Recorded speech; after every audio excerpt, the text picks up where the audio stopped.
Hello and welcome to the Calmcast, a time to feel calm and think clearly.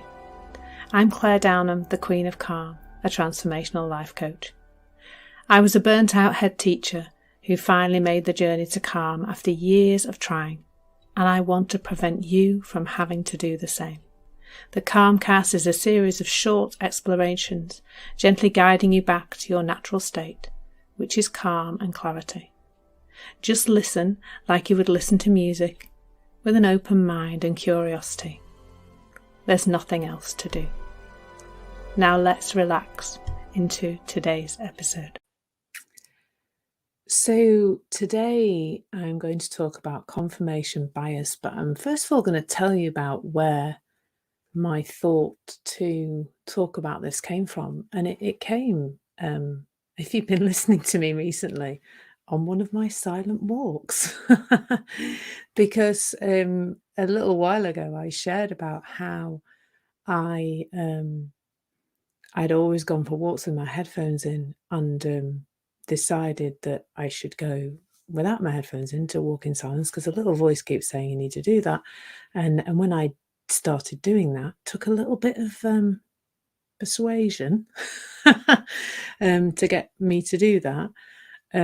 But since I've been doing that, I've been seeing, I keep saying to people, it feels like the game of Tetris, where every single block is falling into place and it all feels like, I don't know, life is sorting itself out without me needing to be overly involved, which is nice. And so this broadcast came from me just suddenly thinking that when I work with somebody, I don't want them to think I'm an amazing. I don't want them to come out of a session and go, oh, Claire's amazing. I want them to come out of the session and say, I'm amazing. Because for most of the people I talk to, that's one of the biggest problems, is that they don't see their own potential. They don't see how wisdom is with them all the time, guiding them. And that's sad, and I know how that feels, because I've been there. I've been there with not feeling good enough and not feeling like, I'm very emotional this week. Is there a moon doing something? I'm having a bit of an emotional week. Done a lot of crying this week. Just little tears, but yeah, some stuff bubbling up, which is cool. But I didn't see my own potential. I was in a talk the other day, and the lady said, it was a talk about beauty and about the beauty industry. And the lovely lady, Lubna, who was delivering the talk, she said, who thinks they're beautiful? And my arm just went straight up. I didn't even, there was no doubt. Like years, and I was one of the only women in the room who did that. There was not many. But years ago, not that long ago, I say years ago, but not that long ago, there's no way I would have done that. There's no way I would have put my hand up. No way. There would have been first the layer of me not believing I'm beautiful, but then there would have been a layer of, I don't want other people to think I think I'm beautiful. Which is just quite comical when you think about it. So anyway, I'm gone off a bit of a tangent there, but that's all good. I'm sure it's all useful in some way, shape or form. But it's just what's happening, so who cares? So what I want, when somebody comes in to see me, that's the issue. They don't see how beautiful they are. They don't see how amazing they are. They don't see that they're being guided by wisdom all the time. They miss that. And the reason we miss that as human beings, the reason we tend to not see how amazing we're doing, is because we have this thing called confirmation bias. And what that does is, that means that every little rubbishy, I was going to say a rude word, every little rubbishy thing that we think about ourselves, everything we think's not okay about us, every label that we've been given by society or by ourselves, such as anxious or stressed out or depressed or whatever else, or even those, neurodiverse labels, everything that we think to be true, every belief we have about us and the world and everything else creates a filter. It's, are you looking through, what colour glasses are you looking through? You and I see the world differently. So when we go out into the world with some beliefs about ourselves, and we'll focus on those today, there are all the beliefs we have about the world out there too, which create our reality. Everything we think about ourselves creates a filter. So there are 50 million or something ridiculous. It's millions anyway. It's in the tens of millions of bits of information. Even if there's just a million, it's a lot, isn't it? Not trying, they're available to be aware of. Millions and millions and millions of bits of information.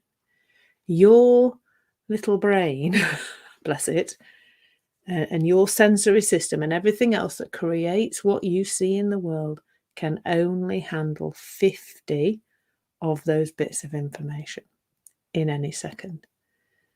So can you immediately see there has to, our brain can't do all of that. It can't take on board all of that. So it has to use a filter. And the filter it uses is your belief. So if you believe that you are anxious, for example, then you are much more likely to notice your anxious response to something than the times when you calmly respond to something and you're fine and you don't have any sense of anxiety, even though life's being a bit topsy-turvy or whatever. And it's just because your brain doesn't have any other way to filter stuff out other than through your belief system. Now, that's where a conversation with somebody like me is helpful, because that's what I can do. I can start to point out where you're doing amazingly well. I often say to people, wow, that sounds like wisdom coming through you, what you did there.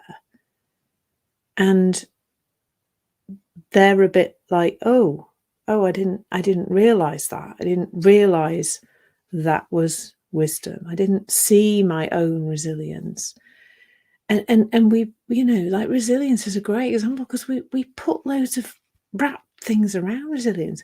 You are resilient. I mean, you can't get through life. You can't be still standing if you're not resilient, because you've literally fallen down and got back up hundreds of times when you were learning to walk. But in your life, you've been knocked and shoved and things have happened. And that's just what happens. That's how life works. And you get up. You keep getting up. But of course, if you believe you're not resilient, if you believe you're a person who can't handle things, then you won't even notice yourself doing that. So in our conversations, that's what I do. I point out to people how amazingly well they're doing. That's my job a lot of the time. Now, what I also do is obviously tell people how it all works. I teach about confirmation bias and tell people that's how it works, because what happens when we know that's what's at play is we can start to just, I don't know, something seems to reset when we start to know that there is something filtering out. We start to open up our willingness almost to see something else, to see the times when we're not anxious, to see the times when we are resilient, to see the times when there's wisdom coming through and we're feeling guided. Because when we know how the system works, that is what happens. It just happens automatically. Now, the way we are often being guided that we don't always see is through our feelings. You're feeling, if you're feeling awful about yourself, then that's a pretty good sign that there's some old belief at play there, and you're feeling that thinking about yourself. Like if you just feel, I'm a bit rubbish, I don't feel very good. Like, as soon as I started saying that, did you see how my whole body just went down? Ugh. You know, I don't feel very good about myself. Even just saying those words, you can't not. You can't go, I don't feel very good about it. It just doesn't work, does it? It just looks ludicrous, like you're somehow crazy and drunk. So you can see that, you know, it drags you down. Physically, you go down. So that's how you can be alerted to a belief that's in the way of you seeing your potential. That's how you can notice them, because they feel awful. So often when people talk to me, they come into the session feeling awful. And luckily they usually go out feeling a lot better about themselves, because that's what I want people to experience.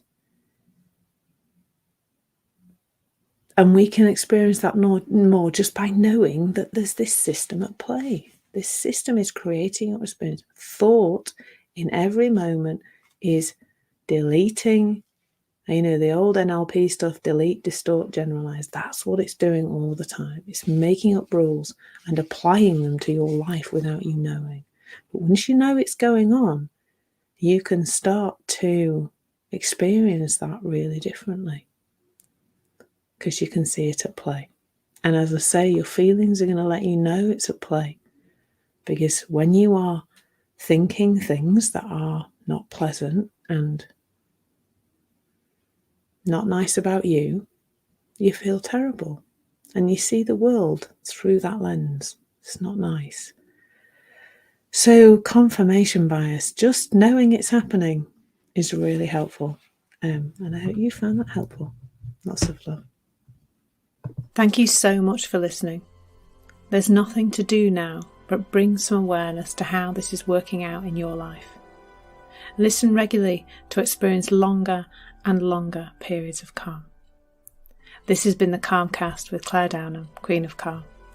Take care and keep listening.